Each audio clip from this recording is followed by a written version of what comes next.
to all the dispossessed youth of Africa, for perpetuation of communion with ancestral spirits through the fight for African freedom, and in the firm faith that the dead, the living, and the unborn will unite to build the destroyed shrines.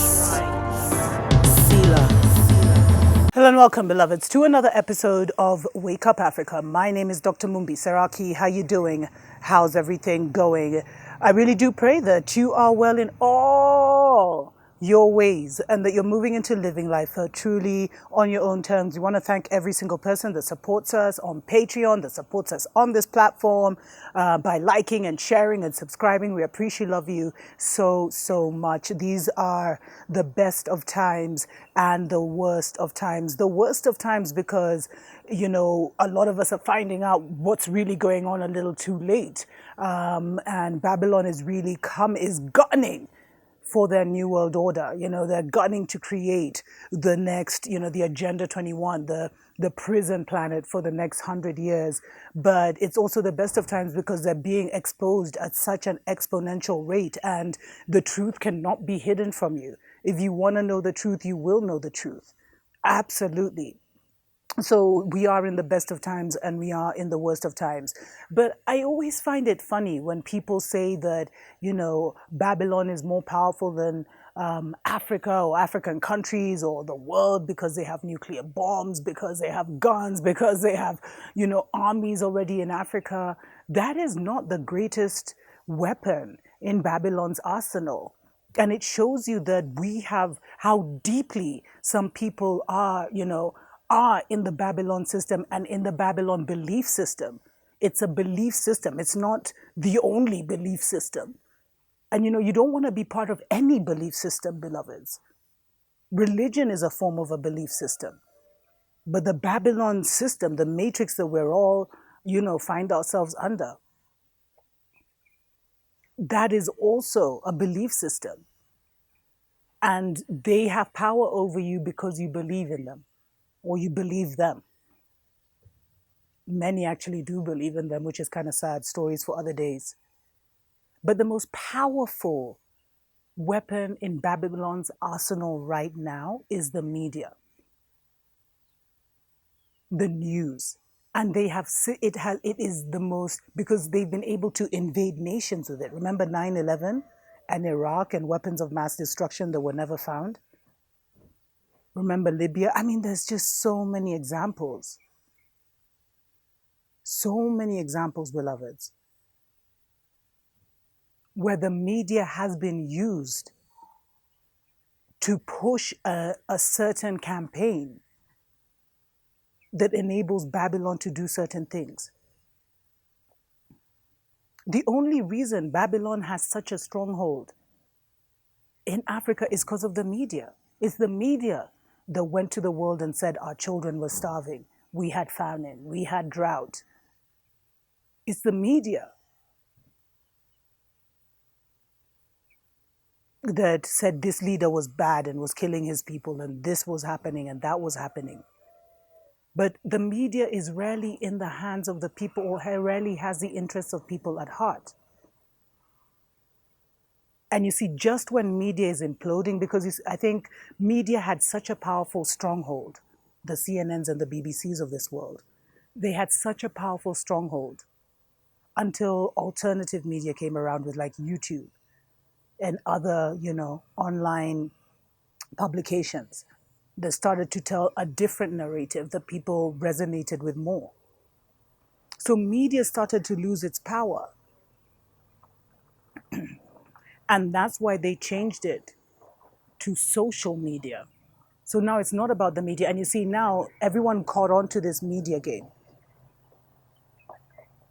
So Russia got their own CNN with Russia Today, you know, the Arab world, Qatar got their own BBC with Al Jazeera, and they all started to understand and getting these weapons of mass, you know, destruction. Those are the real weapons of mass destruction, beloveds. The media agencies.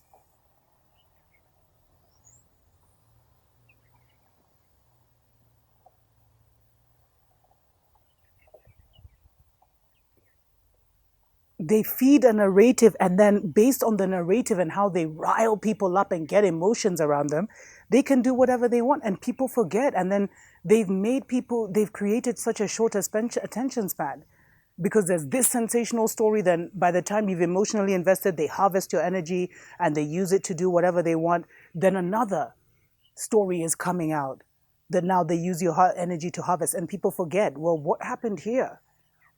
What happened to the people? Like, we were all aware of the Ebola outbreak. The media made us totally aware of it so that they could send in their doctors and their, jabs and everything. But we forgot about it. We forgot about it until now. What happened after? It's only now, when a report is coming out, because there was pressure, that WHO staff actually, sexually assaulted women. But they can make themselves so good, and then they can erase their badness. That's the most powerful weapon they have right now, because they're not only influencing world events, but they're influencing how people feel about each other. They influence how the melanated people feel about each other as being bottom of the pyramid. They influence how the Mzungu feels about each other as some superior being, when it's all back to front and upside down. The media, the narrative, because it's a mental world creating this physical realm, beloveds. But it's also a good thing that it's the media, because that means that we can fight this on an individual level and collectively. Let's take a short break. I'll get into that right after this. Wake up, wake up, wake up, wake up, wake up, wake up, wake up. Wake up, Africa. Welcome back, beloveds, to Wake Up Africa. My name is Dr. Mumbi Seraki. So it's so important for us to really reorient our thinking, beloveds, because we've been taught to think that the things that are powerful don't have power, and the things that are not powerful have the power over us. And it's like the greatest lie. And the only reason this whole system perpetuates itself is because of the mental. It's not because of the bombs. It's not because of the armies. It's not because of the guns. The neo-colonial agenda of Babylon across Africa continues because of the ignorance of the people to what is really going on. And the selfishness of the leaders. I mean, there's so many dimensions to it, but really it's the ignorance of our group consciousness and the hijacking of our group consciousness. And you see, now they've moved from media, because media, as I said, different countries were catching on. Even locally, you could get different, you could get the alternative news, and then you'd get the mainstream. So you'd always have those two voices, which is why now they've moved everyone to social media. And it's all about controlling the universal think, the group mind. And that's the only place where the democracy really exists, beloveds. And it's not even really a democracy. Those whose narrative is being consumed by the majority of the people kind of creates that reality. But there are different, of that community. And that's why now they've made it a global web, so that you feel the impact and the existence of Babylon all over the world, beloveds. They've worked very hard for this. But you see, it can all be unraveled in a twinkle of an eye. And the fact that it's the media is their most powerful weapon means that you can overcome this weapon by doing the most powerful thing in your power.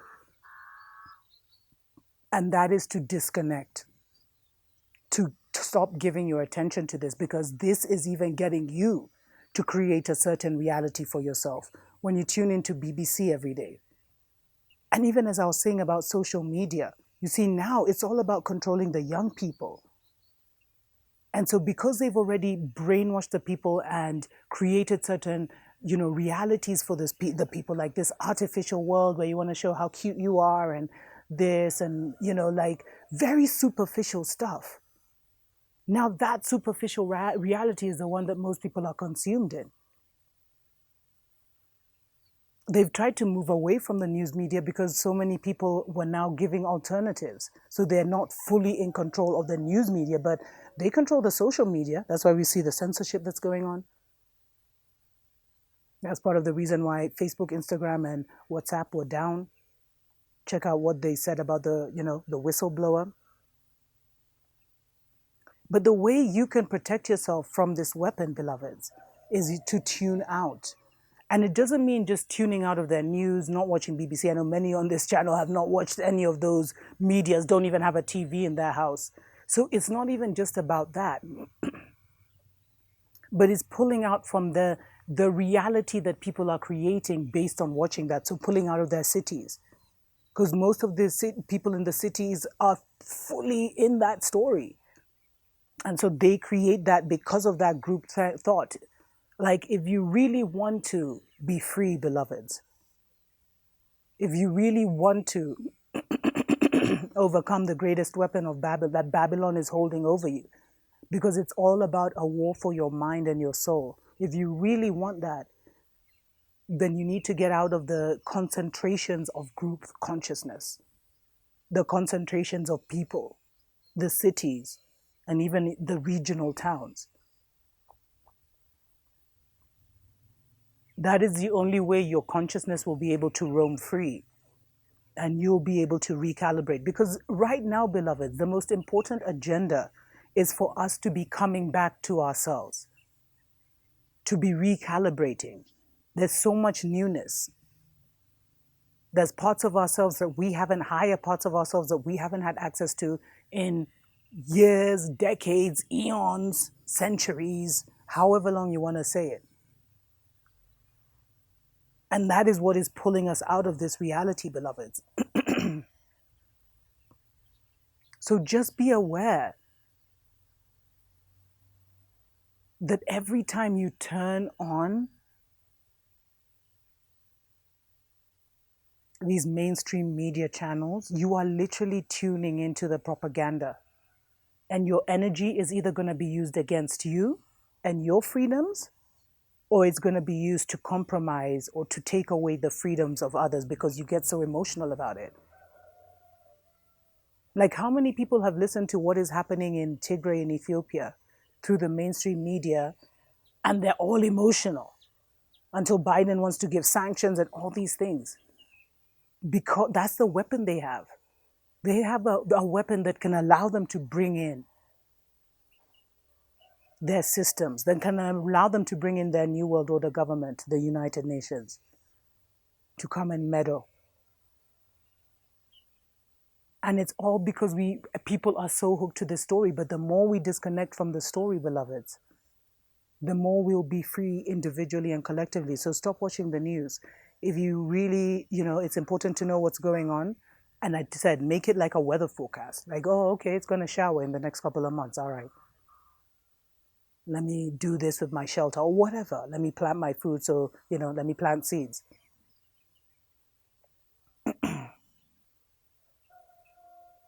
But don't make that your reality. Push your mind beyond the limits that they have put around it. Always seek a different story. And you can just type it in. DuckDuckGo is a good one instead of alternative to Google. But you can just type it in and get a different perspective of whatever story you happen to be looking at. The good thing is now, just because we're all so connected, it's like the propaganda has spread as much and as the conspiracy theories, which have been proven to be true. But a lot of these conspiracy theories are even spreading faster than the propaganda agenda, which is why they're trying to do all these controls. Anyway, let me know what you think in the comments below. How do you avoid the greatest weapon of Babylon? Tuko pamoja.